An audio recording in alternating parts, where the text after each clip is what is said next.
C'est l'histoire du vainqueur qui épouse la vaincue. Il a 21 ans, elle en a 14.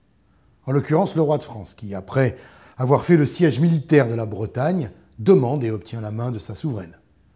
En ce 6 décembre de l'an de grâce 1491, le mariage de Charles VIII et de la duchesse Anne de Bretagne va être célébré au château de Langeais, non loin de Tours. Pas vraiment romantique, cette forteresse féodale, avec ses très hauts murs et ses grosses tours rondes. Charles VIII l'a choisi pour décourager toute attaque de Maximilien de Habsbourg, le roi des Romains. L'année précédente, ce dernier a épousé Anne par procuration afin de réunir le duché de Bretagne à ses propres terres. Pour Maximilien, Anne est toujours sa femme. Mais des théologiens de Bretagne et de France lui ont affirmé que sa procuration n'avait aucune valeur.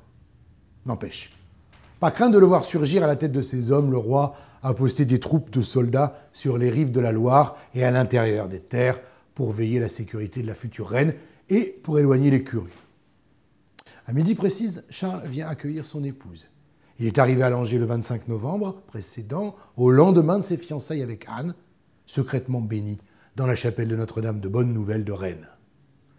En présence de quelques rares privilégiés, c'était la première fois qu'ils se voyaient.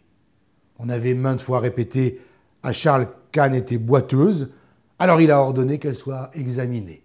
En son absence, la future reine de France a ainsi dû marcher de long en large, entièrement nue, devant l'évêque d'Aubigny et les ambassadeurs royaux. Ah, elle est bel et bien boiteuse. Mais les témoins n'ont constaté aucune malformation qui puisse l'empêcher d'enfanter. L'honneur est sauf. Revenons au jour J. Après le repas, on passe au contrat de mariage entre Charles et Anne. Établi quelques jours plus tôt à Rennes, il atteste de la réunification et de la réunion irrévocable de la Bretagne et de la France. Les deux parties signent le contrat, suivi par leurs témoins respectifs.